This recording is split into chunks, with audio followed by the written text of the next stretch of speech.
Praise the lord.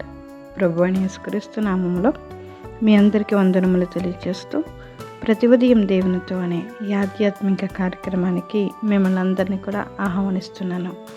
దేవుని యొక్క మహాకృపను బట్టి రాత్రికాలం అంతా ఆయన కాపుదల కనుదృష్టి మన మీద మన కుటుంబం మీద ఉంచబడి ఇలా ఉదయాన్నే ప్రార్థనతో వాక్యంతో ఆయన్ని ఎదుర్కోవడానికి దేవుడు మనకు అనుగ్రహించిన ఈ ఉచితమైన కృపను బట్టి ఆయనకి ఎల్లప్పుడూ మనం కృతజ్ఞతాస్తుతులు చెల్లించే వరకు ఉండాలి. ఈ ఉదయకాలము దేవుడు మనతో మాట్లాడుతున్న శక్తివంతమైన మాట 1 కొరింథీయులకు 10వ అధ్యాయము 13వ వచనము. దేవుడు నమ్మదగినవాడు, మీరు సహింపగలిగినంత కంటే ఎక్కువగా ఆయన మిమ్మను శోధింపబడనియ్యడు. ఆమెన్. దేవునికి మహిమ కలుగును గాక. సాధారణంగా మనుషులకు కలుగు శోధన తప్ప మరి ఏదియూ మీకు సంభవింపదు. దేవుడు నమ్మదగినవాడు, మీరు సహింపగలిగినంత కంటే ఎక్కువగా ఆయన మిమ్మల్ని శోధింపబడనియ్యడు. అంతేకాదు, సహింపగలుగుటకు ఆయన శోధనతో కూడా తప్పించుకున్న మార్గమును కలుగజేయను. ఆమెన్.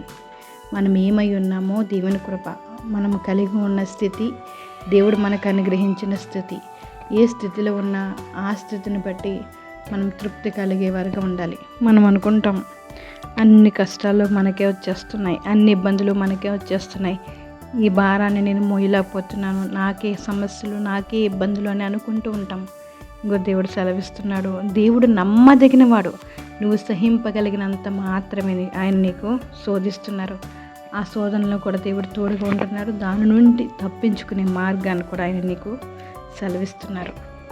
ఒకానొక సమయంలో ఒక వ్యక్తి తానే ప్రపంచంలో ఉన్న భారం అంతా మోస్తున్నట్లు, తనకే ఎక్కడ లేని కష్టాలన్నీ వచ్చి పడుతున్నట్లు, తానే అన్యాయం అయిపోతున్నట్లు, ఎక్కడా లేని శోధనలు, ఎక్కడా లేని కష్టాలు, ఎక్కడా లేని బాధలు తనకే వచ్చి పడుతున్నట్లుగా బహుగా చింతిస్తూ బహుగా బాధపడుతూ చివరికి దేవుని సన్నిధిని వచ్చి ఈ విధంగా ప్రార్థన చేయడం మొదలుపెట్టాడు. ప్రభువా, ఈ బరువును, ఈ భారాన్ని నేను మోయలేకపోవచ్చున్నాను, నా వల్ల కావడం లేదు, దయచేసి ఈ భారాన్ని తొలగించు, లేదా భరించగలిగిన భారాన్ని నాకు దయచేయి ప్రభువా అని చెప్పి ప్రార్థించడం మొదలుపెట్టాడు. అప్పుడు దేవుడు చెప్పాడు, నా కుమారుడా, ఆ బరువును భారాన్ని మోయలేనట్లయితే ఆ భారాన్ని తీసుకుని వెళ్ళి అదిగో ఆ రూమ్లో దాచిపెట్టు అని అన్నారు. ఎప్పుడైతే అతను ఆ మాట విన్నాడో అతను ఎంతో సంతోషంగా వెళ్ళి ఆ రూమ్లో తన భరించలేని బరువుతో కూడిన సిలువను ఆ గదిలో విడిచి వచ్చాడు. కొంతసేపు అయిన తర్వాత దేవుడు ఇలా చెప్పాడు, ఇప్పుడు నీవు లోపలికి వెళ్ళి దేనినైతే నువ్వు భరించగలవో ఆ భారాన్ని నీ భుజాన్ని వేసుకో అని చెప్పాడు. అప్పుడు ఆ వ్యక్తి లోపలికి వెళ్ళి చూస్తే అక్కడ కళ్ళు చెదరిపోయే బరువైన సిలువలు చాలా ఉన్నాయి. వాటిని పట్టుకుని కదిపి చూపాడు, వాటిని లేపి చూశాడు, బహు బరువుగా ఉన్నాయి. అన్నీ తాకి అన్నీ పరీక్షించి ఓ మూల తన మోయగలిగిన సిలువ అతనికి కనబడింది. అమ్మయ్య, ఇదైతే నాకు సరిపోతుందని చెప్పి దానిని మీద వేసుకుని దేవుని యొద్దకు వచ్చి, ప్రభువా, ఇదైతే పర్వాలేదు, మిగిలినవన్నీ చాలా బరువుగాను భారంగాను భయంకరంగాను ఉన్నాయని దేవునితో చెప్పాడు. అప్పుడు దేవుడు అన్నాడట, నా కుమారుడా, నీవు ఎన్నుకున్న సిలువ ఎవరిదో తెలుసా? ఇంతకుముందు నువ్వు లోపలికి వెళ్ళి పెట్టావే ఆ సిలువని నువ్వు మరలా ఎత్తుకున్నావు. ఎప్పుడైతే నీవు నీ చుట్టూ ఉన్న సిలువను చూసావో, వాటి ఆకారాలు చూసావో, వాటి బరువులు చూసావో, ఇప్పుడు నీకేం అర్థమైందో తెలుసా? నీవు మోస్తున్న భారమే, నీవు మోస్తున్న బరువే సులువైనది, నీవు మోయగలిగిందని గ్రహించగలిగావు. ప్రియమైన సహోదరి సహోదరుడా, నీవు కూడా అనేకసార్లు నీవు ఒక్కడవే కష్టపడుతున్నావని, నీకొక్కడికే కష్టాలు వస్తున్నాయని, ప్రపంచంలో నీవు పడుతున్న కష్టం ఎవరు పడడం లేదని అనేకసార్లు నువ్వు చింతిస్తూ నిరుత్సాహపడుతున్నావు. కానీ అది నిజము కాదు. ఒక్కసారి ప్రపంచంలోకి వెళ్ళి చూడు, ఒకసారి కళ్ళు తెరిచి నీ చుట్టూ ఉన్న వారిని చూడు, ఒక్కసారి హాస్పిటల్కి వెళ్ళి చూస్తే నువ్వు ఎంత ధన్యుడివో గ్రహించగలవు. రకరకాల రోగాలతో వ్యాధులతో పీడింపబడుతూ పుట్టినప్పటి నుండి ఇప్పటి వరకు కనీసం ఒక్క రాత్రి కూడా ప్రశాంతంగా పడుకోలేని వారు ఎందరో ఉన్నారు. మనస్ఫూర్తిగా ఊపిరి పీల్చుకోలేని వారు ఎందరో ఉన్నారు. రేపటి వరకు బ్రతుకుతామో లేదు అని కనీసం నిరీక్షణ కూడా లేకుండా ఎందరో ఉన్నారు. ఒకే ఒక కొడుకు లేదా ఒకే ఒక కూతురు చావు బతుకుల మధ్య కొట్టుమిట్టలాడుతూ ఉంటే అల్లాడిపోయి తల్లిదండ్రులు ఎందరో ఉన్నారు. ఒక్కసారి ప్రపంచాన్ని చూడండి, అప్పుడు అర్థమవుతుంది మీరు ఎంత అదృష్టవంతులో.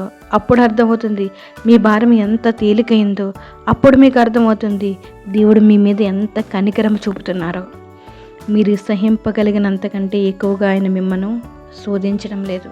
ఒకవేళ శోధించిన దాని నుండి తప్పించుకునే మార్గాలు కూడా ఆయన మీకు సెలవిస్తున్నారు. కాబట్టి నీ ఒక్కడికే భారాలు ఉన్నాయి, నీ ఒక్కదానికే బాధలు ఉన్నాయి, వాటన్నిటి నీవు మాత్రమే మోస్తున్నావని అనుకోవద్దు. దేవుడు నీకు అనుగ్రహించిన ఈ శ్రమలను బట్టి త్వరలోని విడుదల దయచేస్తారు. నువ్వు సహించగలిగినంత మాత్రమే నిన్ను మోయగలిగేటట్టు దేవుడు చేస్తారు. ప్రియ సహోదరి సహోదరుడా, ఒకవేళ నీకు కష్టాలు వస్తున్నా ఆ కష్టాల నుంచి తప్పించుకునే మార్గాన్ని దేవుడు నీకు తెలియజేస్తాడు. నువ్వు ఎంతవరకు సహించగలవో అంతవరకే నిన్ను పరీక్షిస్తారు. నువ్వు ధైర్యంగా ఉండు. దేవుని కృపల వర్ధిల్లు. ప్రార్థన చేసుకుందాం. జీవం కలిగిన దేవా, నీకు వందనాలు స్తోత్రములు చెల్లించుకుంటున్నాం. మీ దయని బట్టి, మీ కృపను బట్టి, మీరు నడిపిస్తున్న విధానాన్ని బట్టి మీకు స్తోత్రాలయ్యా. మేమేమై ఉన్నామో కేవలం మీ కృప వల్ల మాత్రం మేము వెళ్ళమన్నాం. నిన్న నేడు నిరంతరం ఏకరీతిగా ఉన్న రాజా, మీకే స్తుతి, మీకే స్తుతి, మీకే వందనాలు.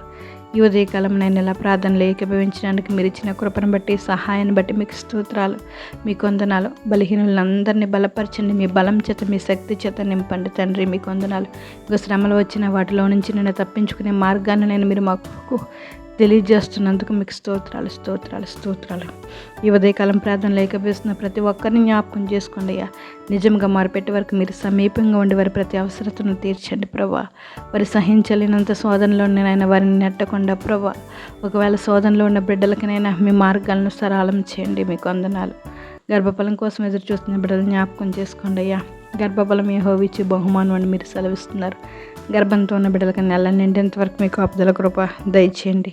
మీకు స్తోత్రాలు. బాలింతల నుంచి అంటే బిడ్డలని జ్ఞాపకం చేసుకోండి. యవన బిడ్డలను జ్ఞాపకం చేసుకోండి. స్కూల్కి వెళ్తున్న వారిని జ్ఞాపకం చేసుకోండి. రైతులని, వ్యవసాయదారులను జ్ఞాపకం చేసుకోండి తండ్రి.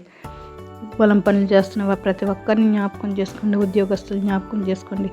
చేతి పని వారిని జ్ఞాపకం చేసుకోండి అయ్యా. ఇంకోటి ఎస్సీకి ప్రిపేర్ అవుతున్న బిడ్డల పట్ల అద్భుతమైన కార్యాలు జరిగించండి.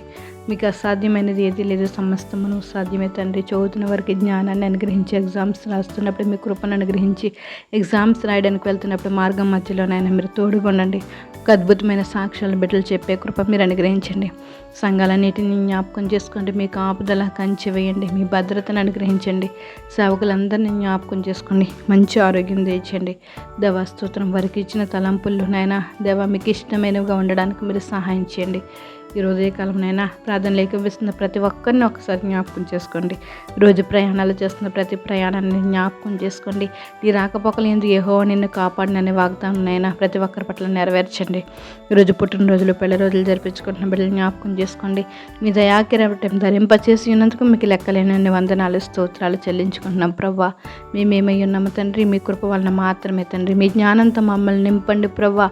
మీ చిత్త ప్రకారం మా జీవితాలు సాగించడానికి మీరు సహాయం చేయండి. మా జీవితాలను నైనా మీ చిత్తానికి అప్పచెప్పే కృప మీరు మాకు అనుగ్రహించండి. మా నోటి మాటలో హృదయ జ్ఞానం మీకు అంగీకారంగా ఉండనట్లు నేను మీరే సహాయం చేస్తారని ఈ ఉదయకాలం మమ్మల్ని మేము మీకు అప్పచెప్తూ, మమ్మల్ని మేము తగ్గించుకుంటూ, మిమ్మల్ని హెచ్చిస్తూ సమస్త గంట మహిమా ప్రభావాలు మీరు పొందుకుంటారని ప్రభువుని యేసు నామములో అడిగి వేడుకుంటున్నాం మా పరమ తండ్రి. ఆమెన్. Praise the Lord. అందరికీ వందనములు. దేవుడు మిమ్మల్ని దీవించి ఆశీర్వదించునుగాక. God bless you all.